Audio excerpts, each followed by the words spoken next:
안녕하십니까. 비뇨의학TV 이용입니다. 오늘 중고등학생 성병에 대해서 한번 말씀드리려고 하는데요.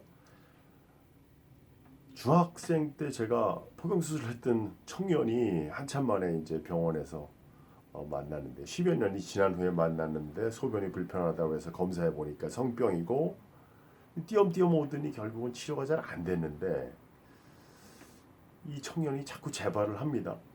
올 때마다 파트너는 바뀌고 여러 가지 세균을 경험하게 되고 벌써 5번째, 6번째 재발인데 참 걱정이 많습니다.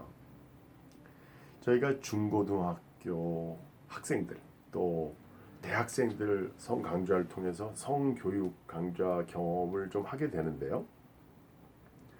대학생들은 그 강의 끝나고 나서 개별적으로 상담이나 이런 이메일이나 이런 상담을 통해서 보면 성관계에 영향을 주는 선천적인 음경 만곡증이라든지 탈모약 때문에 생긴 성기능 장애 이런 상담이 요즘에 많고요. 고등학교 특히 남자 고등학생들인 경우에는 압도적으로 자유행위에 관련된 상담과 고민이 제일 많습니다. 이 중학생들은 제가 이제 한참 전에 그 교장 선생님 인연으로 해서 남녀공학 중학생들을 성교육하고 나서 한번 혼난 적이 있는데요.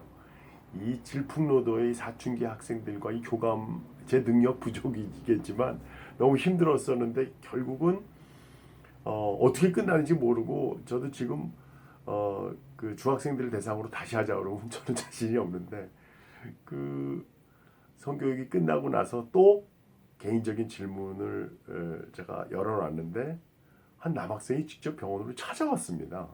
같은 반 몇 명 학생하고 왔는데 그 소변이 보기가 따갑다는 거죠. 그래서 검사했는데 성병성 요도염으로 진단이 돼서 설명을 하고 있는데 학생이 굉장히 억울해하는 겁니다.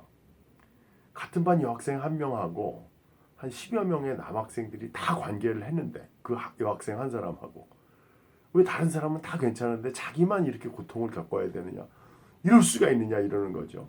근데 이럴 수가 있는 거죠. 성병균을 보균한 여성하고 성관계를 했다고 해서 100% 성병이 걸리는 건 아니거든요.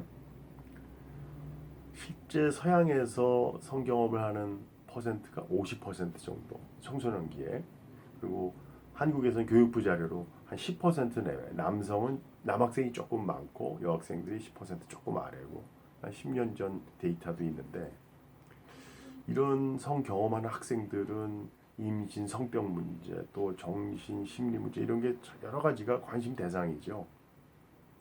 어쨌든 이런 사춘기 때 성충동을 이성적으로 조절하는 게 굉장히 힘들기 때문에 참 아찔한 순간들이 많지 않습니까? 그래서 사춘기 때는 무엇보다도 그 성충동을 발산할 수 있는 건강한 신체적인 이런 활동들 이런 거 굉장히 중요하죠.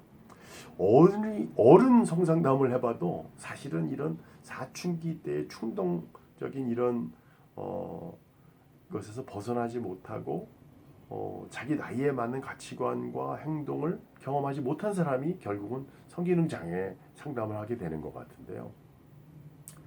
결혼 후에도 사춘기적인 충동적인 성행동을 한다 그러면 그런 사람들은 성중독자가 되기도 하고 참 여러 가지 문제가 생기게 됩니다.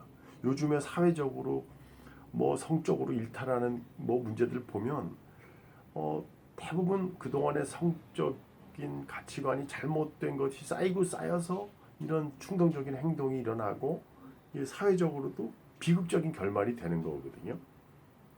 유명 인사들은 뉴스에서 우리 나와서 다 알겠지만 일반적인 이 사회 현상 자체가 이런 전체적인 자기 자신이 발달하는 과정에서 성적인 경험, 성적인 가치관이 잘못 쌓여온 게 이런 결과를 일으키는 거라는 것을 우리가 알게 되고, 바로 그것이 그 프로이드의 성발달 이론 아니겠습니까?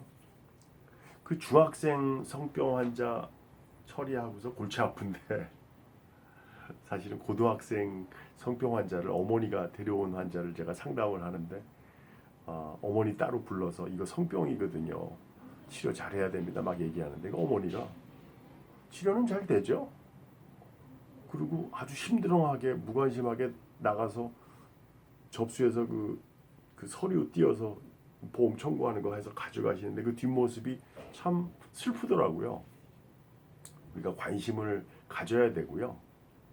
실제 우리 청소년들이 성 경험을 하는 가장 많은 장소는 그들의 집입니다. 지금까지 비뇨의학TV 이용이었습니다. 감사합니다.